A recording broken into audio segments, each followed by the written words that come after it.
So, ang una muna is musical instrument na code. So, ito yung binubuo niya. Dito nagkakaroon ng attributes kung saan nakikita yung name, price, type, and size. Next is yung string instrument. Dito naman nakapaloob yung string instruments, about string instruments. Yeah.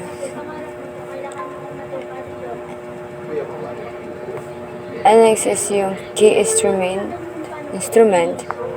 which is naka-extend siya sa musical instrument too. So, para magkakarugtong lang po sila.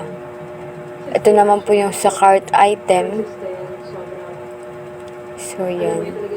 About naman po siya sa quantity po. And sa POS model, yan, dito naman po nakalagay kung ano po yung mga product at kung magkano po siya. So, yan po. Ito po yung mga price. Yan po yung mga price niya. Next is yung login form, which is ito yung pinakauna dahil maglalagay ka muna ng password and then username para ma-verify na ikaw yung maggagamit. Sa main menu naman, GUI, dito nakapaloob yung it's all about the size. At sa kung paano din nag-actions. Kasi dito na siya action listeners po. So, yeah. And dito din, I want to add an image. Kaya po siya may ganyan. But, unfortunately, so, wala. So, yun. Next yung payment dialog. So, ito, kapalog dito sa code na to, kung magkano yung nabayad mo, magkano yung resibo. Actually, about resibo po siya kung saan lalabas dun kung anong item binili mo, anong date, at kung magkano binayad mo, at kung magkano yung sukli mo.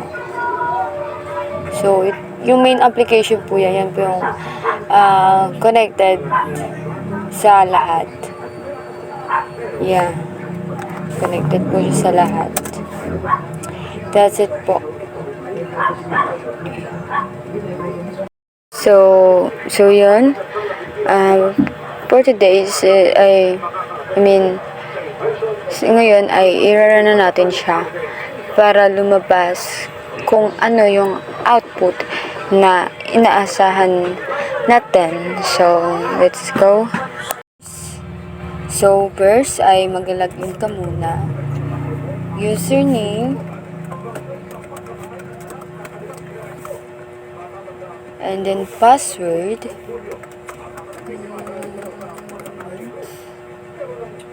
So, yan. Tama yung username mo and tama din yung password mo. Magla-login successful.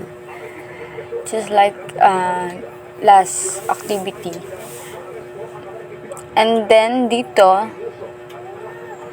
andito yung kanyang attributes, which is yung product details. About sa acoustic guitar, so yan, andyan yung price, type, size, and details. So, pag yan yung gusto mo, just add to cart. Then, dyan, pupunta na siya sa iyong basket. So, kung gusto mo naman ng piano, meron din siyang details. So, babasahin mo na lang.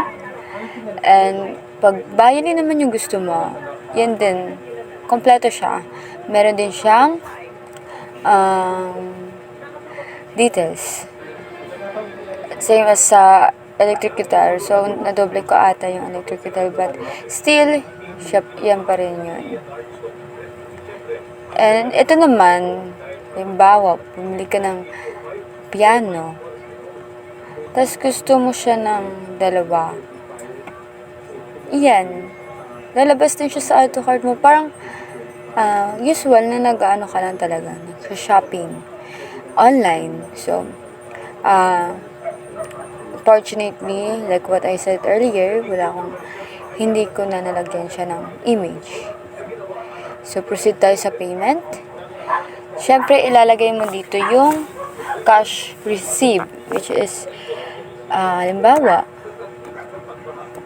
200,000 yung binigay ni customer, pay and generate receipt. So, yan yung lalabas.